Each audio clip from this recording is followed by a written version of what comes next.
Symphony লাভাররা ready হয়ে যান, কারণ বাজারে আরও নতুন একটা সিম্ফনির নতুন বাটন ফোন। হ্যাঁ, সিম্ফনি A20। এই ফোনটি বিগত 1 মাস আমি ব্যবহার করেছি এবং চলে এসেছি অভিজ্ঞতা শেয়ার করার জন্য। কারণ বিগত যে দিনগুলোতে এই ফোনটির কি খারাপ দিক আমার নজরে এসেছে এবং কি ভালো দিক নজরে এসেছে, এই সমস্ত বিষয় A to Z বোঝাতে চেষ্টা করব। এবং ফোনটি কেন আপনি কিনবেন, কল কোয়ালিটি কেমন হবে, ফোনটির নেটওয়ার্কে কোনো ঝামেলা আছে কিনা, সব A to Z জানতে চলেছেন আজকের এই ভিডিওতে। ফোনটি অলরেডি আমি আনবক্স করে নিয়েছি, আর দেখতেই পাচ্ছেন যে সিম্ফনি A20। এই ফোনটির মডেল নামকরণ করা হয়েছে, বেশ ছোট্ট একটা ফোন। আর এ সিরিজের আরও বেশ কিছু ফোন কিন্তু সিম্ফনি মার্কেটে এনেছে, যেমন A30। এই ফোনটা সিম্ফনির সবচেয়ে কম রেটের একটা ফোন। যারা সেকেন্ডারি ফোন হিসেবে ফোন খুঁজতেছেন তারা কি ব্যবহার করতে পারবেন কিনা এই সমস্ত বিষয় জানতে চলেছেন। প্রথমে বক্স কন্টেন্ট দেখে নেব। ফোনটির সাথে থাকবে একটা চার্জার। আর বর্তমানে যে চার্জারটা মোটামুটি বেশ খারাপ না, একেবারে সুন্দরই ছিল। তবে এখানে কিন্তু মাইক্রো USB পোর্ট থাকবে। এই ফোনটিতে বরাবরের মতো একটা 5C ব্যাটারি থাকবে, যে ব্যাটারিতে 1000 mAh ক্যাপাসিটি থাকছে। তাছাড়া ফোনটিতে একটা ওয়ারেন্টি কার্ড থাকবে। সম্পূর্ণ ফোনটি হবে প্লাস্টিক বিল্টের। নেভি ব্লু এবং ব্ল্যাক কালারে মার্কেটে অ্যাভেলেবেল পেয়ে যাবেন এই ফোনটি। এবং এই ফোনটির অফিসিয়াল প্রাইস মূল্য রাখা হয়েছে মাত্র 900 টাকা। হ্যাঁ, ঠিকই শুনেছেন, সিম্ফনি A30 যে ফোনটি ছিল ওটির প্রাইস ছিল 1000 টাকা। আর সিম্ফনি A20 এই ফোনটির প্রাইস মূল্য রাখা হয়েছে 900 টাকা। এখন দাম তো কমালো, প্রোডাক্ট কি মানে ঠিক আছে কিনা এই সমস্ত বিষয়ে বিস্তারিত আলোচনা করব। তার আগে বলে নিতে সম্পূর্ণ ফোনটি হবে প্লাস্টিক বিল্টের এবং এই ফোনটি মোটামুটি বেশ স্ট্রং মনে হয়েছে আমার কাছে। এই দিকটা মোটামুটি বেশ সুন্দর, কারণ এই ফোনটি হাত থেকে বেশ 3-4 বার আমার পড়েছে, কিন্তু কোনো প্রকার সমস্যা হয়নি। তাছাড়া এই ফোনটির যে রেয়ার প্যানেল সেটা ওপেন করার সাথে সাথে কিন্তু আমরা দেখতে পাচ্ছি ফোনটির যে মূল বডিটা, এটা কিন্তু সিম্ফনি মোটামুটি বেশ স্ট্রং করেছে, যা আগের ফোনটির তুলনায় অনেক স্ট্রং ছিল মূল বডিটা। আর ফোনটির একদম নিচ বরাবর গেলে কিন্তু মাইক্রো USB পোর্ট থাকবে, 3.5mm হেডফোন জ্যাক থাকবে এবং এই ফোনটিতে একটা মাইক্রোফোনও দেখতে পাচ্ছি। ফোনটির মূল ভিডিওতে যাওয়ার আগে বলে নিতে চাচ্ছি, আপনি কি আমার চ্যানেলে নতুন, তাহলে এখনই একটা সাবস্ক্রাইব করে দিয়ে বেল আইকনটি বাজিয়ে দেবেন। কারণ বাংলাদেশে এটাই একমাত্র চ্যানেল যেখানে প্রতিদিন একটা করে বাটন ফোনের ভিডিও আপলোড করা হয়। আর লিনাক্স LX 4G এই ফোনটি কিন্তু মার্কেটে এখন অ্যাভেলেবেল। যারা এই ফোনটি আমাদের কাছ থেকে ক্রয় করতে চাচ্ছেন অবশ্যই সমগ্র বাংলাদেশেই কিন্তু নিতে পারবেন হোম ডেলিভারির মাধ্যমে।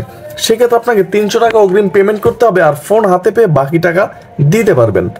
ফোনটির নেটওয়ার্ক এন্ট্রিনে কিন্তু একদম নিচ বরাবর দেখতে পাচ্ছি, অবশ্যই ঢাকা আছে। একটু উপরে উঠলে একটা SD কার্ড স্লট দেখতে পাচ্ছি আমরা। আর এখানে কিন্তু আপনি 16GB SD কার্ড সাপোর্ট করাতে পারবেন। তাছাড়া ফোনটিতে কিন্তু 2টা ন্যানো সিম কার্ড ইউজ করতে পারবেন।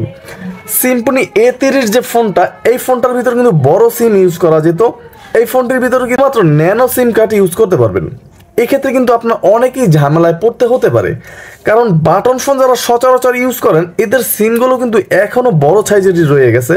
আর এ কারণে এই সিম কিন্তু ঢুকাতে হলে অবশ্যই হয়তো রিপ্লেস করতে হবে বা কেটে ঢুকাতে হবে। কাটতে গেলে অনেক সময় ঝামেলা হয়, যেহেতু পুরাতন সিম ফেটে যায়। এক্ষেত্রে কিন্তু ভাই হয়তো রিপ্লেস করতে হবে, আর বর্তমানে তো রিপ্লেস করতে 470 টাকা। যাই হোক, তাদের জন্য কিন্তু এই ফোনটি একদম হারাম হয়ে যাবে যদি রিপ্লেসের চিন্তা ভাবনা না করে থাকেন। এবং এই ফোনটিতে কিন্তু কোনো ক্যামেরা রাখা হয় নাই। আর একটু উপরে উঠলেই কিন্তু এই ফোনটির লাউড স্পিকারটা আমরা দেখতে পাচ্ছি। এই সম্বন্ধে কথাবার্তা বলবো, তার আগে ফোনটি ওপেন করে নেব এবং ব্যাটারি সম্বন্ধে কি অভিজ্ঞতা আমার হলো সেটা এখনই আলোচনা করব। ফোনটির ব্যাটারি দিয়ে আমি ফোনটি শুধুমাত্র ওপেন করে এভাবে রেখে দিয়েছি, সেক্ষেত্রেও কিন্তু মোটামুটি 5 দিনের মতো এই ফোনটি ওপেন ছিল, কোনো প্রকার কল দেয়ওনি বা আসেওনি। সেক্ষেত্রে 5 দিনের মতো মোটামুটি ফোনটি ওপেন ছিল টানা। আর এই ফোনটি দিয়ে যদি আপনি হিউজ পরিমাণের কথা বলেন টানা, সেক্ষেত্রেও কিন্তু 6 ঘন্টার মতো কথা বলতে পারবেন। আর যদি ফোন আসে যায় অল্প বিস্তার, ডেলি 2-4টা কল আসলো গেল, সেক্ষেত্রেও কিন্তু 2 দিনের মতো চার্জ নিতে পারবেন। আর যদি একেবারে বেশি প্রেশার এই ফোনটির দিয়ে থাকেন, সেক্ষেত্রে প্রতিদিনই চার্জ দেওয়া লাগতে পারে। এবং এই ফোনটি প্রথমে আমি ওপেন করে নেব। ফোনটি কিন্তু অলরেডি আমি ওপেন করে নিয়েছি এবং এই ফোনটিতে কিন্তু রাবার বেল্টের কিপ্যাড থাকছে। হ্যাঁ, এই কিপ্যাডগুলো কিন্তু প্রেস করার সময় বেশ আনন্দ ফিল হবে, কারণ কিপ্যাডগুলো ছিল অনেকটা নরম। তবে নরম হওয়ার কারণে কিন্তু একটা প্রবলেমও আছে, কারণ এই কিপ্যাডের উপরের যে ছাপাটা এটা কিন্তু মোটামুটি বেশ 6 মাস 7 মাস 1 বছর ইউজ করার পর লেখাটা উঠে যায়, আর তখন কিন্তু মোটামুটি বেশ আন্তাজি এই ফোনটি টিপতে হবে যে কোনটা কোন অক্ষর। এইটা কিন্তু 100% হবে, যেহেতু এই ফোনটির যে কিপ্যাডের অক্ষরটা। তাছাড়া এই ফোনটির আমরা যদি দেখি যে ভাইব্রেশন আছে কিনা, এই ফোনটিতে কিন্তু একটা ভাইব্রেশন থাকবে, তবে খুবই দুর্বল। একেবারে যে স্ট্রং সেটা বলা যাবে না, দুর্বল একটা ভাইব্রেশনের ফোনটিতে থাকবে। এবং ফোনটির জয়স্টিকটা কিন্তু প্লাস্টিক দেয়া আছে রাবার বিল্টের ভিতরে, যেটা আমরা ইতিমধ্যে দেখতে পারতেছি। আর এই ফোনটি যদি আপনি টস ইউজ করেন সেক্ষেত্রে কিন্তু একদম জয়স্টিকের মাঝ বরাবর প্রেস করে ধরে রাখতে হবে, তাহলে আপনি এই টসটা ইউজ করতে পারবেন। তবে ছোট্টখাটো একটা টস থাকবে, একেবারে যে আহামরি আলো দেবে সেটা না, মোটামুটি কাজ চালিয়ে নেওয়ার মতো কিন্তু আলো এই টসটিতে পাবেন। এবং এই ফোনটির যে অক্ষরের সাইজ এটা কিন্তু ডিসপ্লে ছোট হলেও মোটামুটি বেশ বড়, এইটা মোটামুটি বেশ দুর্দান্ত। তাছাড়া এই ফোনটির যে ডিসপ্লে এখানে কিন্তু 1.77 ইঞ্চ একটা ডিসপ্লে দেওয়া আছে। ফোনটির ডিসপ্লের যে ব্রাইটনেসটা মোটামুটি ঠিকঠাকই ছিল, ডিসপ্লের ব্রাইটনেস আমাকে রোদের ভিতরে দেখতেও কোনো প্রকার প্রবলেমে পড়তে হয়নি এই ফোনটি দিয়ে। তাছাড়া ফোনটির যে হাইলাইটেড ফিচার্স আছে আমরা যদি এক নজরে দেখি, যেমন এই ফোনটির ভিতরে কিন্তু 1000 কন্ট্যাক্ট ক্যাপাসিটি পাবেন, কল লিস্ট, এবং এই কল লিস্টে কিন্তু এক ক্লিকই আপনি ইউজ করতে পারবেন। কিছু নাম্বার আছে ফোন আসলে কিন্তু যেমন মিস কল, ডায়াল কল, এগুলো এক জায়গায় থাকে না, কিন্তু এই ফোনটির কিন্তু ডিসপ্লেতে এক জায়গায় এই অপশনটা আছে, আর এটাই কিন্তু অনেকেরই প্রয়োজন হয়। তাছাড়া এই ফোনটির ভিতর কিন্তু গ্রুপ কলেও কথা বলার মতো অপশন কিন্তু আছে, এই জিনিসটা আমার কাছে বেশ ভালো লেগেছে। তাছাড়া ফাইল ম্যানেজার থাকবে, মাল্টিমিডিয়া থাকবে, যেখানে এফএম রেডিও থাকবে, সাউন্ড রেকর্ডার থাকবে, এফএম রেডিও শুনতে পারবেন এবং মোটামুটি বেশ উচ্চ স্বরে শুনতে পারবেন। তাহলে ফোনটির সাউন্ড কেমন সেই বিষয়ে কথা বলবো। তবে একটা জিনিস কিন্তু আমাকে এই ফোনটি বেশ ভুগিয়েছে, যেটা ইতিমধ্যে আপনারাই নিজেরাও ফলো করতেছেন। যেমন এই ফোনটির জয়স্টিকটা আপনি যদি খুব সহজভাবে এত পরিমাণের ফাস্ট এই ফোনটির জয়স্টিকটা যাইতেছে বা দৌড়াইতেছে দেখতেই পাচ্ছেন। এই ফোনটির জয়স্টিকটা স্থির রাখতে কিন্তু মোটামুটি বেশ কষ্ট হচ্ছে। আপনার প্রয়োজন সেটিংস, আপনি যখন সেটিংসে চাপ দিবেন দেখতেই পাচ্ছেন এখানে কিন্তু মেসেজে চলে আসছে। আর এই সেম প্রবলেমটা কিন্তু আমি অবশ্যই প্রায় 5-7টা ফোনে পেয়েছি। কিছু ফোন ভালো ছিল, 5-7টা ফোনে পেয়েছি। এখন প্রত্যেকটা ফোনেই যে এই সমস্যাটা থাকবে সেটা কিন্তু না। অবশ্যই যারা এই ফোনটি কিনবেন এই জিনিসটা দোকান থেকে কেনার সময় অবশ্যই ফলো করে কিনবেন। আপনার এই অবশ্যই দেখতে পাচ্ছেন প্রবলেমটা কি পর্যায়ে হচ্ছে। এখানে কিন্তু একটা ক্লিক করলে সঠিক জায়গায় না গিয়ে আরও দৌড়াদৌড়ি করে, এই কারণেই মোটামুটি বেশ এই জিনিসটার একেবারেই ফালতু লেগেছে আমার কাছে।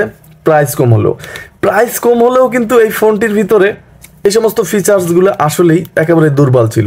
তাছাড়া ফোনটিতে রিংটোন থাকবে, মোটামুটি বেশ সাউন্ড সুন্দর থাকবে, গেমস থাকবে, আর এই গেমসগুলো কিনে খেলতে পারবেন। এই সমস্ত ফিচার্স এই ফোনটির মধ্যে ভরপুর ছিল। এবং টুলসের ভিতরে ঢুকলে কিন্তু টসের অপশন এখানেও আছে, ক্যালকুলেটর, ক্যালেন্ডার, এবং এই ফোনটিতে ইন্টারনেট ব্রাউজ করতে পারবেন, যেটা না করার মতোই। এবং এই ফোনটির ডান কিংবা বাম পিছে কিন্তু আর কোনো অপশন থাকবে না। ফোনটির কল কোয়ালিটি নিয়ে যদি আমি কথা বলি, যে ফোনটির কল কোয়ালিটিটা মোটামুটি আমার কাছে বেশ ভালো লেগেছে। এই ফোনটির কল কোয়ালিটি একদম ক্লিয়ার ছিল এবং নেটওয়ার্কেও কোনো ঝামেলা আমাকে পড়তে হয়নি। তাহলে ফোনটির সমস্যা কি কি ছিল? এই ফোনটির যে সমস্যা সেটা হলো, আপনি লং টাইম ইউজ করলে কিপ্যাডের অক্ষরগুলো উঠে যেতে চাবে। তাছাড়া এই ফোনটির জয়স্টিকটা মোটামুটি বেশ, যেটা ইতিমধ্যে আবারও আপনারা দেখতে পারতেছেন, বেশ দৌড়াদৌড়ি করতেছে। আর এই ফোনটি মোটামুটি এই দুইটা সমস্যাই কিন্তু প্রবল আমি যেটা দেখলাম। এছাড়া কিন্তু সব একদম অ্যাকুরেট ছিল। আপনি চাইলে কিন্তু ফোনটি ট্রাই করে যখন কিনবেন অবশ্যই এই জিনিসটা ফলো করে কিনতেই পারেন। মাত্র 900 টাকার বিনিময়ে সিম্ফনির আরও একটা ফোন আপনি ব্যবহার করতেই পারেন। তাহলে আজকে এখানে বিদায় নিচ্ছি, দেখা হচ্ছে আগামীকাল আরও নতুন একটা ভিডিও নিয়ে। সবাই ভালো থাকবেন, সুস্থ থাকবেন। এমডি নিপু আমার চ্যানেলের সাথেই থাকবেন। আসসালামু আলাইকুম।